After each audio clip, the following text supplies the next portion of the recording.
Welcome to the past. For this is the story of what lived, fought, and died in prehistoric Dallas.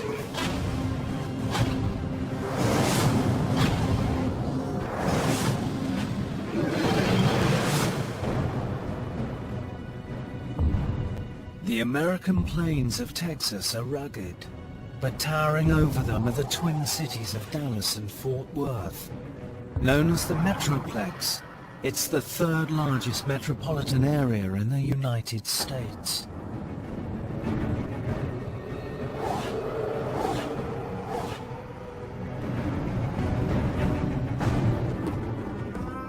But only 150 years ago, these were dangerous outposts in the United States Wild West. And travel back further in time, and things become even wilder. It's a prehistoric land ruled by sharp teeth and brute force.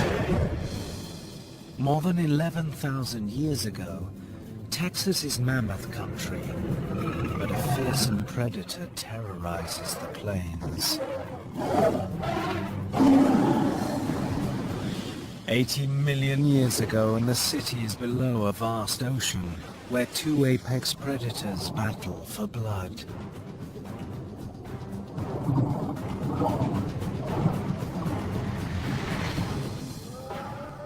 Even earlier, 113 million years ago, dinosaurs dominate the land as a meat-eating machine hunts the largest plant eater on Earth.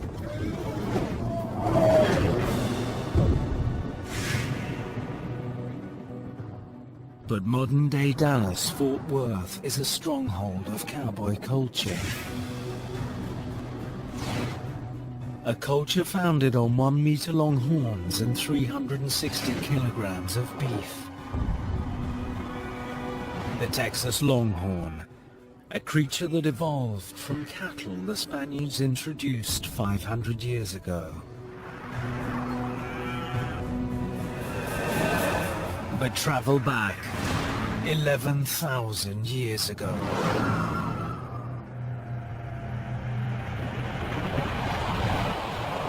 And it's an even more gigantic creature that locals rely on for their food.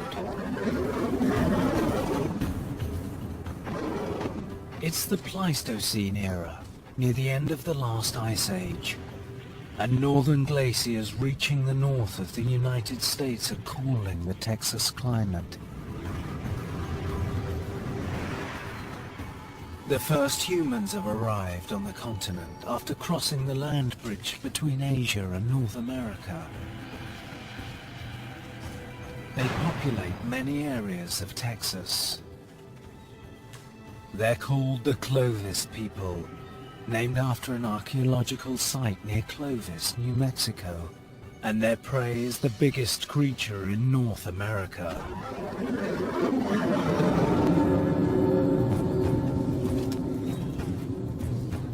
The Clovis culture is electrifying because these people hunted mammoths.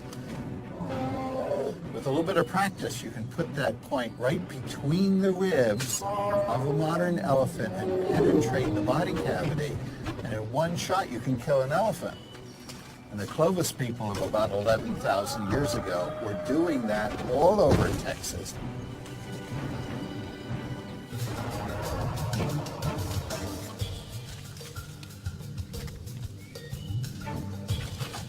The fossils reveal knife markings on bone, ancient evidence that the Clovis actually butchered the largest Ice Age mammal.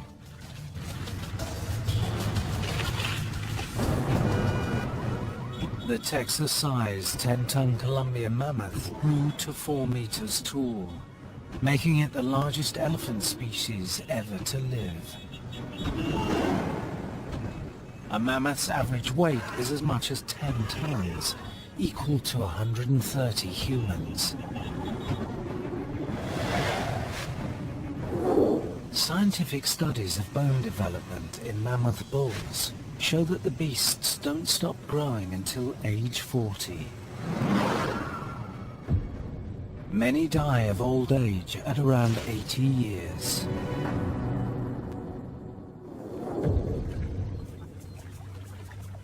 Much of what we know about the Dallas mammoths comes from a river.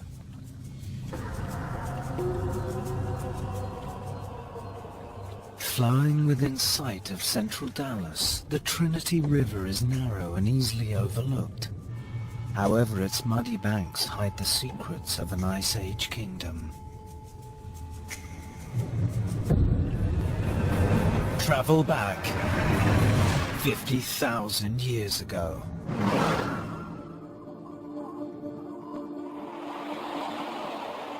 And the Trinity River is at the bottom of a 90-meter canyon.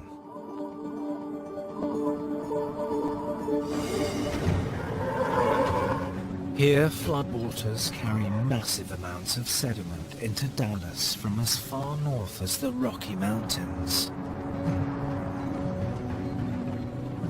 We're northwest of downtown Dallas on the Trinity River floodplain. And the Trinity River is very important for the history of Dallas because over the last 50,000 years, the action of water coming down the Trinity and the depositing of sediments has created a fabulous fossil record for the Ice Age for Dallas. This process actually entraps vertebrate fossils and keeps them in a series of layers that we call terraces. And these terraces actually indicate periods of time where the river flow was higher or lower. 130 kilometers south of Dallas's Trinity River is another ancient waterway and the site of a mammoth apocalypse. The Waco site has the largest known concentration of mammoths dying in the same event. The remains of at least 19 Columbian mammoths are preserved in ancient rock.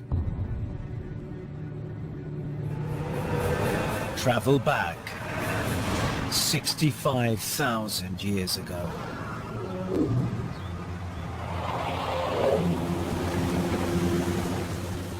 Just outside the city of Waco, nature's fury is about to wipe out a herd of Columbian mammoths. At a bend in the river, several come to bathe and socialize.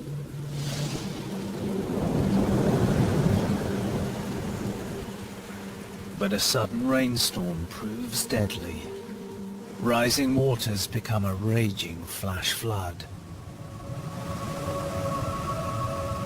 You had a small to medium-sized herd that were trapped within a stream or along a collapsing stream bank as the floodwaters were rising.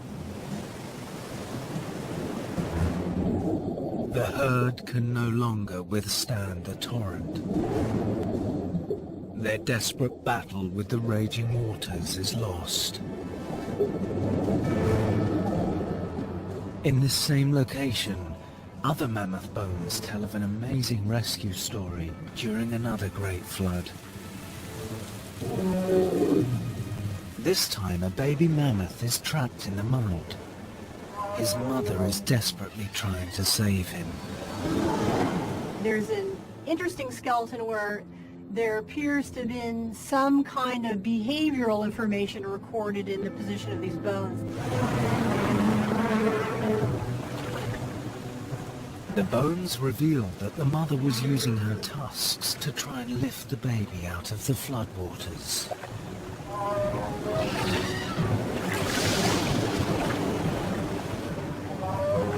The mother mammoth loses the tug of war with the raging waters. The rescue fails. Both creatures die. For young mammoths in Ice Age Dallas, the end is never far away. Sometimes that end comes in one ferocious attack.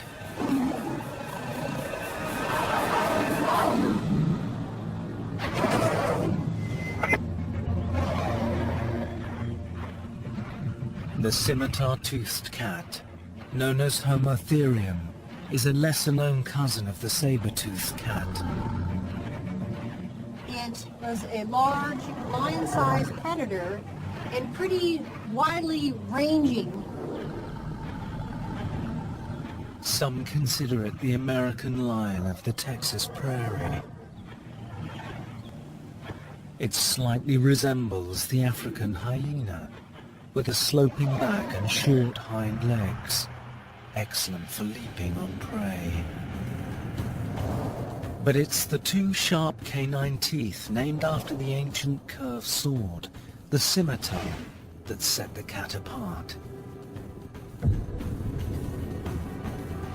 So the upper canines of Homotherium have these fine serrations, especially along the back end. And these fine serrations act like the serrations on a steak knife. It can cut through tissue.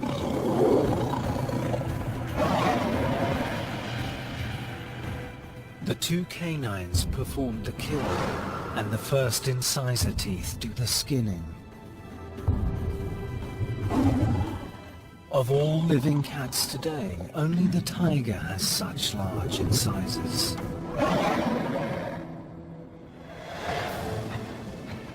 It is these deadly weapons that will put a young mammoth's life at risk, and a cave of horrors reveals his fate. And millions of years earlier, even the largest dinosaur in Texas couldn't escape the jaws of death.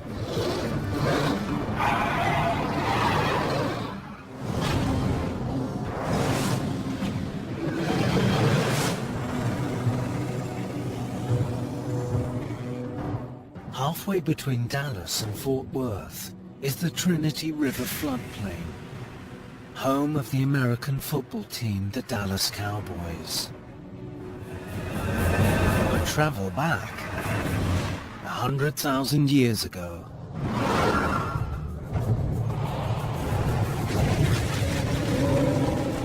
And real heavyweights ruled this turf. In the heart of Texas, the Trinity River mammoths dominate prehistoric Dallas. 11,000 years ago, long before the Clovis people arrived to hunt them, there is another, more terrifying threat. And finding fresh meat is its one true purpose.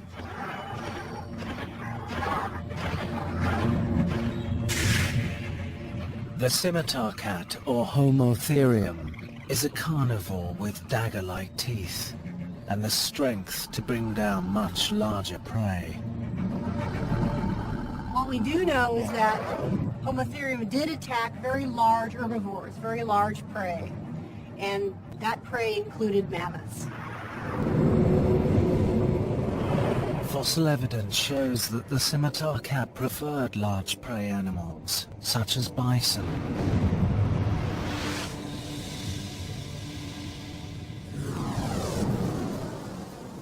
But one Texas cave showed they sometimes looked for an even bigger meal. When Friesenhahn Cave was discovered in the 1960s, it was called the richest Ice Age fossil bed in North America, second only to the La Brea tar pits in Los Angeles. The fossilized bones of more than 24 Homotherium cats, including young, covered the cave floor. But there were bones of other creatures found in the cave. Bones that proved the cats were massacring mammoths.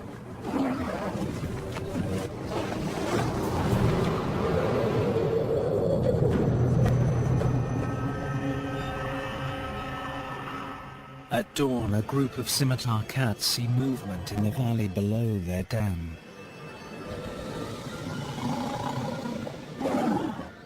A grazing young mammoth has strayed from its mother's side. A mistake that proves fatal.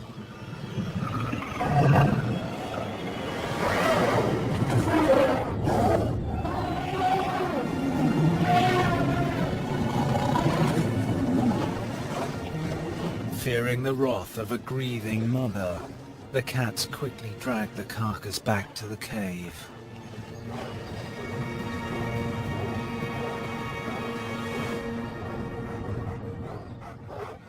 The evidence of this butchery was preserved on the floor of Friesenhahn Cave, where the remains of at least 34 baby mammoths were found. These bones have evidence of tooth marks. This really supports the notion these cats were actually killing young mammoths, dismembering them somewhere near this cave site, and then bringing in large parts of those young mammoths into the cave to continue to strip the meat from the bones.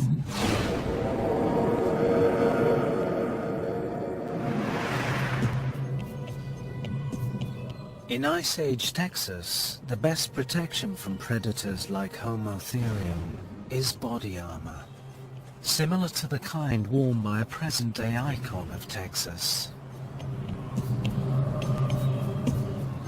Most Texans are familiar with the nine-banded armadillo, usually as roadkill. In nine-banded armadillos, they get their name because they have these flexible bands here in the center of their armor. They have a shield over their rump and over their shoulders. They have an armored tail. Armadillos inherited this body armor from a supersized ancestor. Travel back 2.5 million years.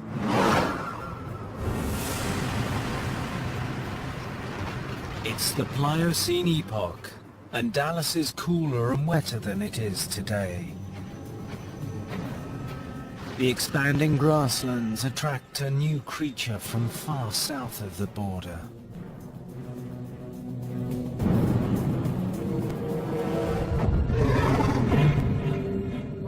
At the beginning of the Ice Age, we are invaded. We're invaded by exotic monsters that evolved in South America. Glyptodonts arrive in Texas by traveling over the recently formed Isthmus of Panama, more than 3,200 kilometers to the south. These monsters can reach the size of a Volkswagen Beetle. As vegetarians, they present no danger to other animals. But they're an irresistible target for carnivores looking for a kill.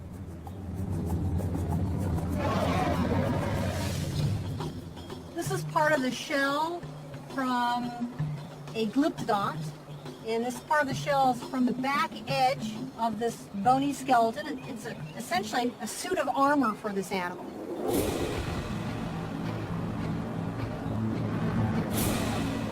The bony cap protects the skull from a direct attack. Despite the scimitar cat's best shot, his razor-sharp canines are no use against the armored creatures of ancient Dallas.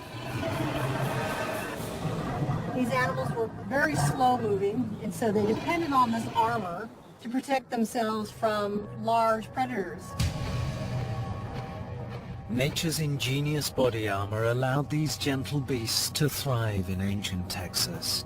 Just like the nine-banded armadillo, their modern relative is thriving and expanding its territory today.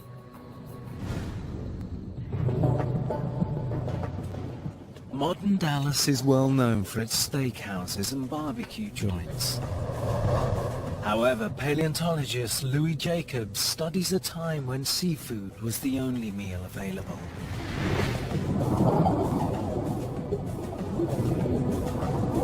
This is a huge oyster called Dinosaurs. They could be a meter across. Very big oysters with very thick shells, very flat. Sometimes they have pearls in them, fossil pearls. That's pretty cool. Travel back 86 million years. It's the late Cretaceous period, a time of warm temperatures and high sea levels. Dallas is a vast, shallow ocean.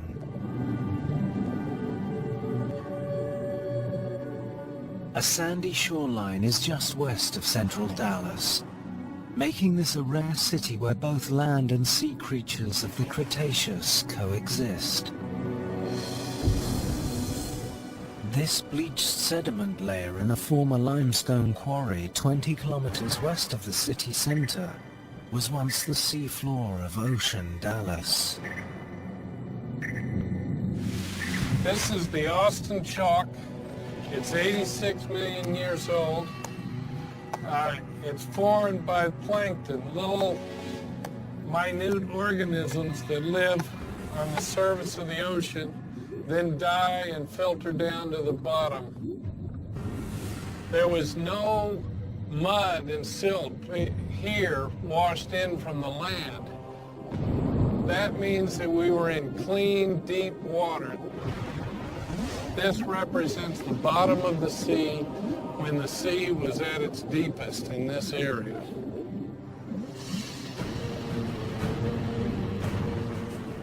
It's just one part of the sprawling western interior seaway, a blue water ecosystem that splits North America in two, stretching from the Gulf of Mexico to the Arctic Ocean.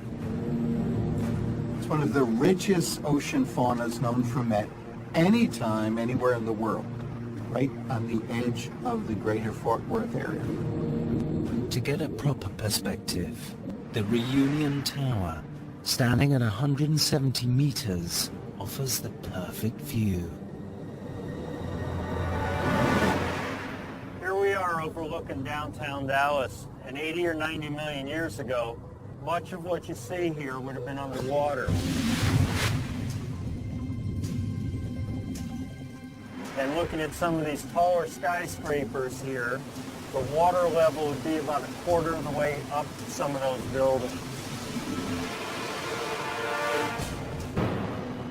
Although this is the age of dinosaurs, the waters of Ocean Dallas are ruled by huge marine creatures competing for a thriving fish population. Ichthyosaurs resemble modern porpoises. They're deep-diving, fast-swimming creatures that can hit top speeds of 64 kilometers per hour.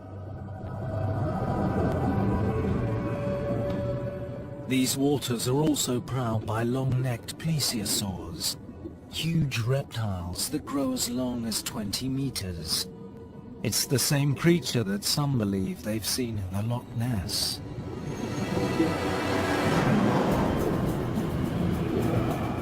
Terrorizing the deep in Ocean Dallas is a hungry super shark that's so efficient its modern relative, today's great white, has survived and thrived to the present day. We're here at the Dallas World Aquarium in their shark tank, and just like Dallas 80 or 90 million years ago, we're underwater. This tank is teeming with a variety of fishes, including a variety of sharks. Sharks that in some ways were very similar to our Protoxorhina, the giant shark of the Cretaceous, the shark that reached about 21 feet in length and was basically the great white shark of the time. Its vicious teeth inspired the nickname Ginsu shark. The very large, very sharp daggers are used with a saw-like technique, slicing and dicing prey into small, bite-sized chunks.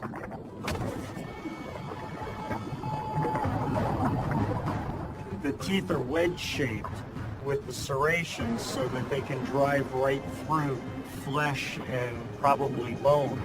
The animal was such a huge killing machine that it could consume whatever it could catch. And it could catch pretty much anything that was out there.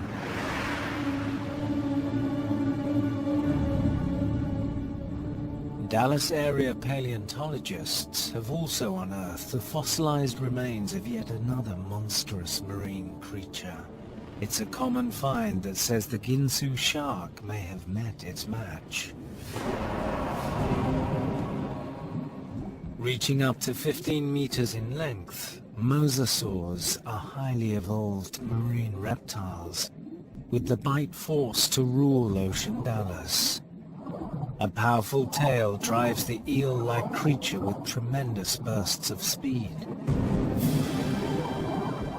A specialized double-hinged jaw means that prey can be gulped down whole, similar to the way a snake swallows its victim. We're looking at a mosasaur skull that was found about a 15-minute drive from downtown Dallas. You notice in these jaws these strong, sharp teeth that were perfectly designed for picking up big prey items. Once these teeth were locked in, prey was no longer able to escape. The only way out was down through the stomach. The largest of all mosasaurs is called a Tylosaurus. When it crosses paths with the Ginsu shark, a prehistoric battle ensues. The shark uses its speed and smaller size, while Tylosaurus relies on its huge mouth and whip-like tail. 86 million years later, the winner of the fight can be found in bone. I'm holding a section of a rib from a specimen of Tylosaurus. It's from a very large animal, about the size of the one you see here. If you look closely, you'll see these parallel grooves in the bone. This is evidence of predation by sharks. So again, a 50-foot animal that would have been groceries for a lot of sharks for a long time. We can pretty safely infer that the shark fed on the mosasaur. What we don't know necessarily is whether the shark killed that mosasaur or came across a free meal. Considering its marine history, Dallas is more than just another big city. It also turns out that Dallas-Fort Worth International is more than just a busy airport. Beneath its runways are clues that reveal how frontiersmen and oil prospectors became Texan oil millionaires. And a short distance to the north is the fossilized skull of a missing link that turned the dinosaur world upside down.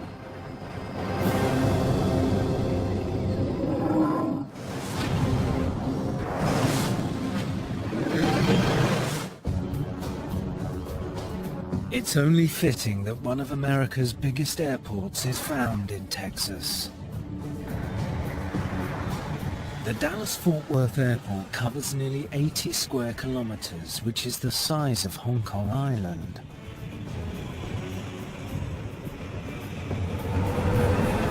But travel back 92 million years ago. Dallas-Fort Worth Airport is submerged beneath the Western Interior Seaway. It's the mid-Cretaceous period, a time of rising sea levels and greenhouse temperatures. Amazing prehistoric creatures glide through the waters. I'm here at the approach to Dallas-Fort Worth International Airport.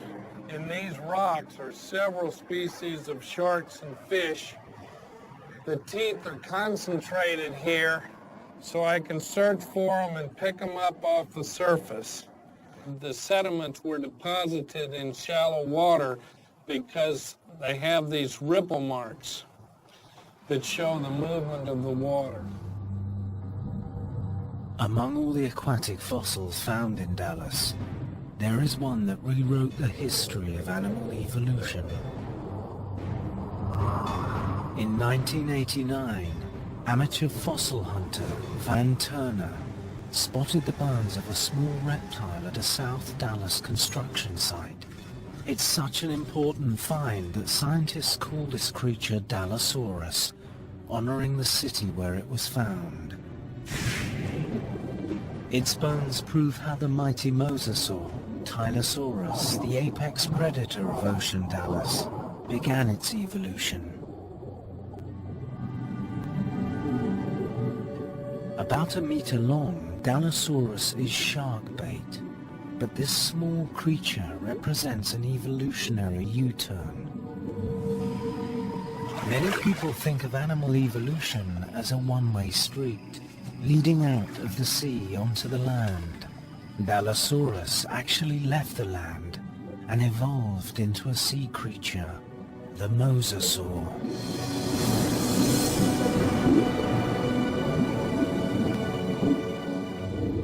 Most striking was the condition of the limbs. Dinosaurs retained a very primitive limb configuration, much like you would see in a terrestrial lizard. It probably retained a swimming behavior very similar to what you see in modern lizards. So there are a number of lizards that do take to the water to hunt.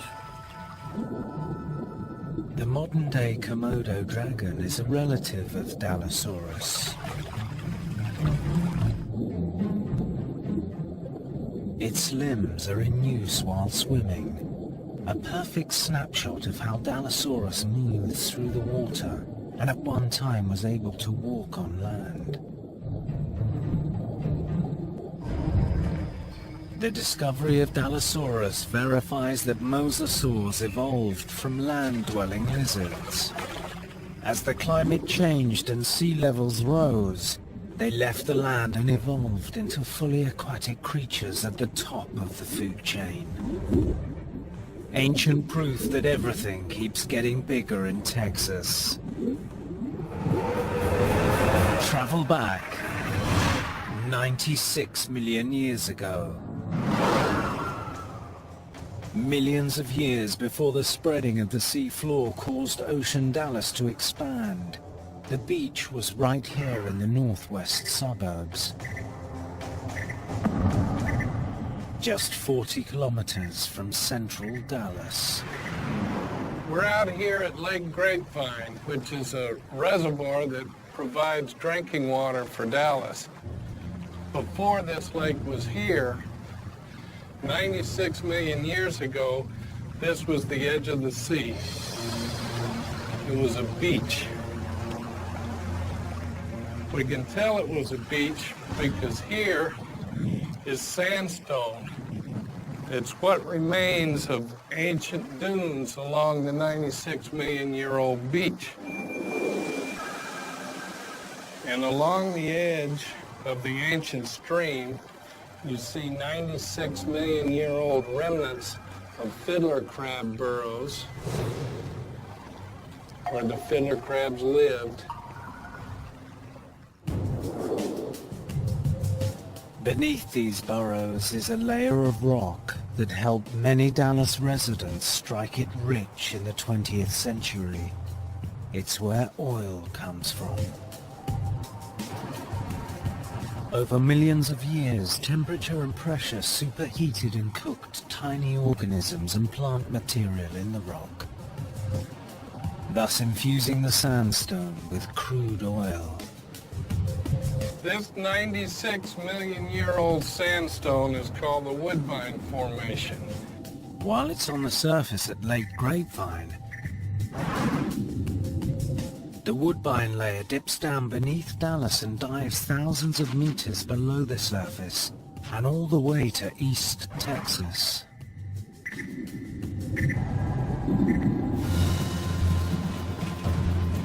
This vast supply became the East Texas oil field, one of the world's richest oil beds, first drilled in 1930.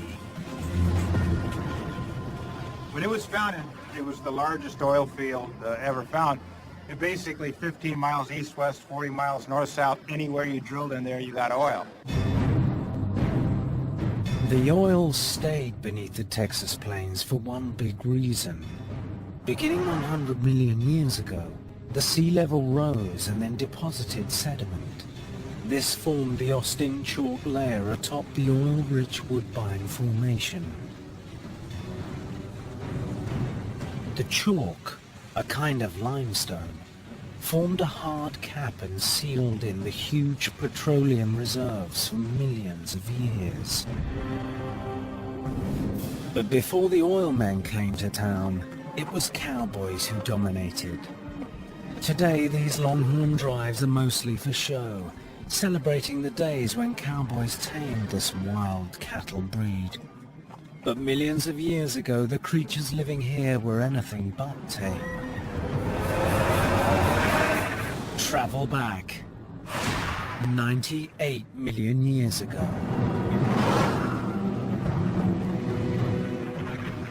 Landlocked Fort Worth is a beach city, resembling the U.S. Mississippi Delta region of today. Along this swampy coast, a mysterious Texas creature is grazing in the dense vegetation. It's 6 meters tall with a downturned snout. In 1994, an amateur fossil hunter, Gary Bird, unearthed the skull of one of these beasts near ancient beach dunes at Grapevine Lake, which is 50 kilometers from Dallas. Its strange teeth didn't match any other fossils that had ever been found. They were far more evolved and better equipped to chew the tough vegetation than any known herbivore of the time.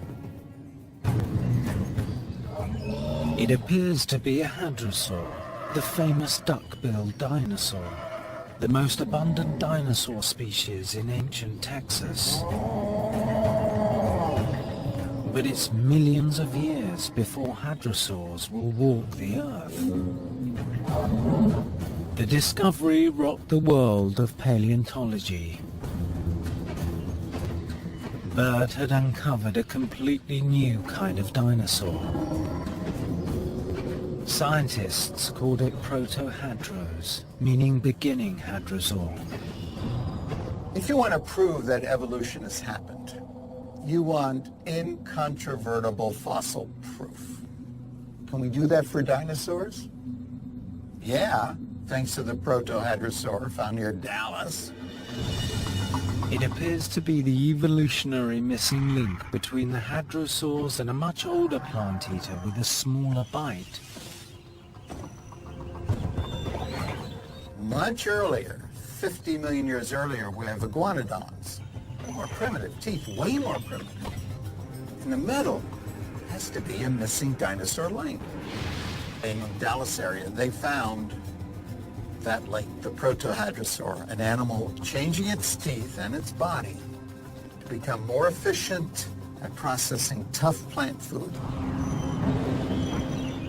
Using hundreds of teeth embedded in the cheeks to strip and grind tough vegetation gives proto-hadros the nickname lawnmower of the Cretaceous period.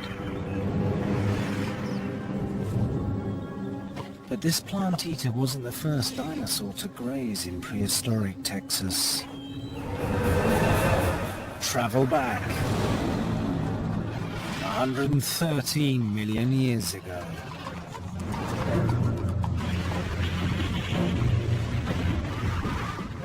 Fearsome creatures of the ancient roamed the streets of Fort Worth. 110 to 120 million years ago, this would have been dinosaur country. You'd have large herds of sauropods migrating through, and then massive carnivorous dinosaurs like Acrocanthosaurus hunting and tracking these groups of herbivores. Right here in Fort Worth. Acrocanthosaurus is a meat-eating machine similar to T-Rex, but from a different dinosaur family.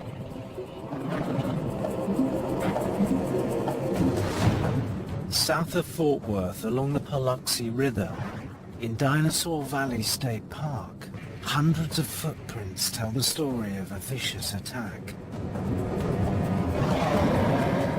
113 million years ago, this area was a big old mud flat along the ocean.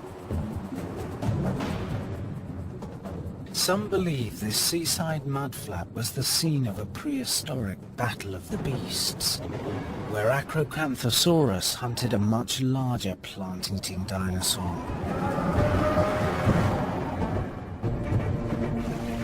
We're in the middle of the Paluxy River, And if you'll notice, there's numerous tracks all over the thing.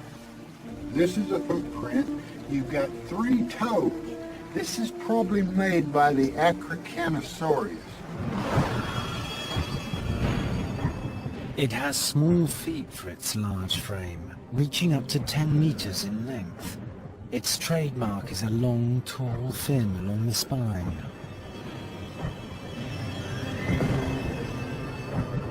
The name literally translates into high-spined lizard or high-spined reptile, and the neural spines of this animal extended like baseball bats off the mid-vertebrae.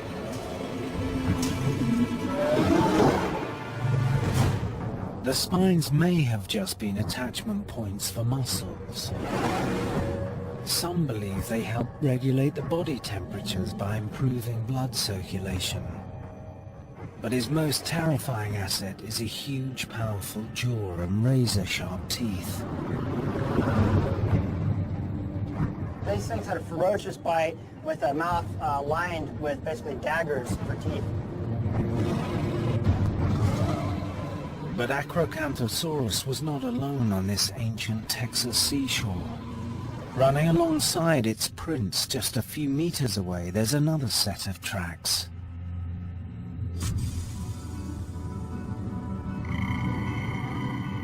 These appear to be made by a large, long-necked dinosaur. This animal is probably twice the size of a big bull African elephant. We've got trackways. Here's a hind foot. You step from right here to right here. Here's a left. Here's a right, a left, and a right. And you probably put his hip bone up there about 15 foot. The prints are believed to be from a massive plant-eating sauropod that scientists have named Paluxysaurus.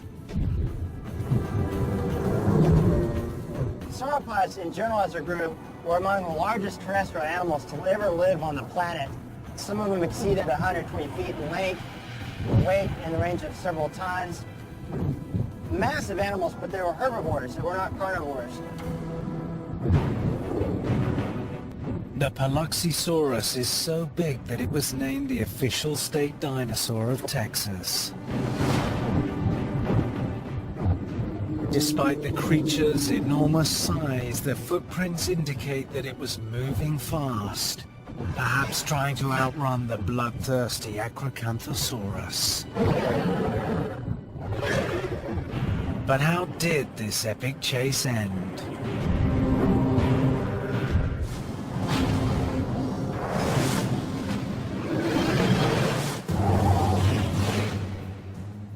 South of Fort Worth, Texas, the Paluxy River in Dinosaur Valley State Park is the scene of a vicious attack. 113-million-year-old footprints suggest that 2 large dinosaurs were locked in a deadly chase. We actually have a preserved case of what looks like an attack of an Acrocanthosaurus charging in and coming in from the side at a moving sauropod, likely Paluxysaurus. But how did the chase end? The footprints that answer the question were removed from the riverbed in 1931 by R.T. Bird, the fossil hunter who discovered the site. Now they're on display in a New York museum. These prints seem to show that the Acrocanthosaurus suddenly swerved towards the larger Paluxysaurus. They think, I mean, this is 113 million years ago, but they think that that animal may have jumped up on the side of the large sauropod. The Paluxysaurus has no chance against the vicious teeth and crushing bite force.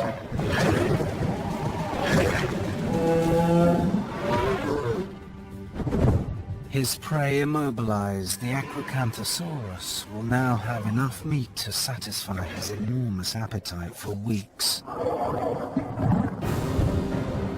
The These massive monsters of the Biloxi River highlight Texas's supersized reputation. But it's a class of ancient microscopic creatures that is making Dallas an energy-producing heavyweight. Travel back 325 million years ago. Texas is deep underwater. It's rotated 90 degrees and is part of the minor subcontinent, Euramerica. Formed when South America collided with North America.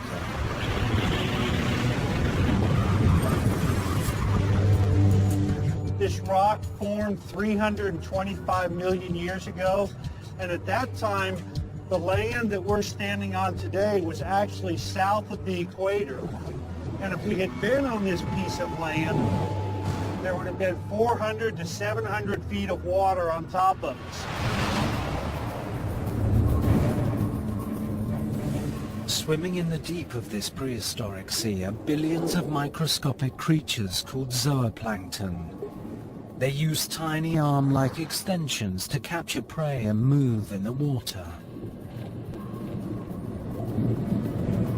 As they die, their skeletons sink to the bottom and form a layer of gooey organic sludge.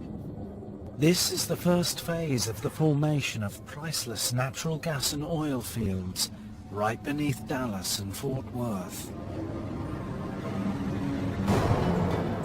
The organic matter was preserved, and then sometime later the rock was taken deep into the earth, and when that happened, the organic material in it got cooked, just like in a refinery.